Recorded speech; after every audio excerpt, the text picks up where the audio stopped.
There's a surprising amount of planning that goes into doing a rockscape. And I always advocate that people sort of know what your end goal is. Now, you can always build a tank to facilitate a wide range of options. If you do a rockscape for coral structures, you're still going to be able to do a fish only with live rock tank or a Fowler tank. However, if you build a rockscape without thinking that there's a possibility that you could do coral or something like that in the future, you do sort of limit yourself. Now, keep in mind, this isn't permanent, right? At the end of the day, I could always go in here and I could always change it. That's one of the reasons why I like using super glue instead of mortar, is because for me, super glue is much easier to snap off than it is for mortar.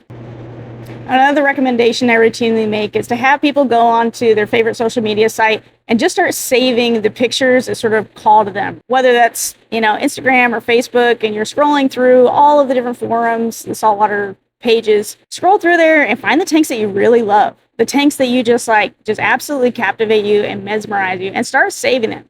Because eventually what you'll find is that you'll be drawn to a pattern. Maybe you really like LPS tanks, or maybe you really like SPS tanks or softy tanks. What are the tanks that really draw you in? Because it's a really good place to start to know how to do your rockscape, because there's just so many different ways to do it. You can do branching, you can do rock piles. There's an infinite number of ways to do it. But knowing what that end goal is can really help you make some of those early on decisions to make your life easier a little later down the road. My first priority is always going to be, how happy is this going to make my fish? Number one, right? Are they going to have places where they can hide, places where they can sleep, places where they can feel safe, so they have a happy life? Priority 2 is going to be coral placement. Do I have enough room for my corals to grow? Do they have really good mounting spots that I'm going to be able to place them easily? Depending on what type of coral, is there going to be room between them so that they aren't stinging each other? Is there adequate flow? Is there really good lighting? Is there going to be too many shaded spots? These are all things that I try to keep in mind while I'm building up my rockscape.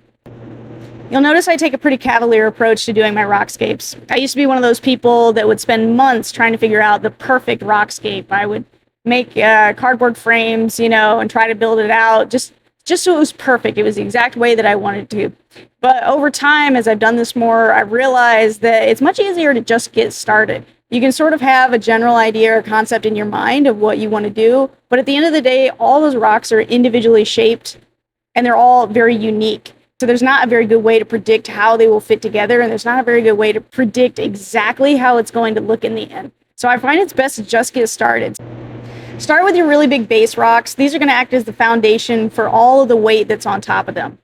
This is the time to sort of think about spacing, right? How far you want your rockscape to be away from your glass so that your scraper isn't getting in the way. When I'm building out my rock work, I always try to balance it as if I wasn't going to use mortar or glue. I always try to fit the pieces together so that if I was just to fill it with water, it would still be fine. It just helps ensure that there's a more stable foundation, more stable rock work for, if a fish wants to bump into it, or when we're working in the tank and pulling coral out of there, the last thing we want is for our entire rockscape to destabilize and come crashing down. You'll notice here at the shop that I'm a really big fan of utilizing islands. This isn't something that I normally do for my customers' rockscapes, but personally, I really like the ability that if I need to remove a fish, it's much, much easier for me to put a divider between the islands and be able to catch them that way. I have spent months trying to catch a very specific fish because that particular aquarium didn't have a island-style rockscape, and there was no way to put any dividers in or get it separated out. And at the end of the day, I just couldn't catch it without draining the tank down. As you start building out that middle to top part of your rockscape, now's the time to start developing whether it's going to be arches, whether it's going to be peaks, however you want that final shape of your rockscape to end. Now's the time to really start thinking about that and start putting those things into place. A lot of arches require a lot of support lower down, and don't be afraid to sort of stop halfway through. A lot of times, if I have what I would call unsupported structure, these could be arches or structures that extend out past the balancing point of where they're connected to your base rock.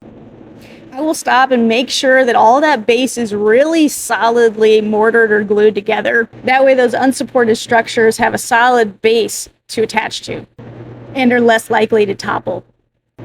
I spend quite a bit of time here at the end going back and forth, just looking at it and assessing whether I like it or not. Are there any little tweaks or any fine-tuning details that need to be done? This is when I just sort of go through and let the OCD part of my brain take over.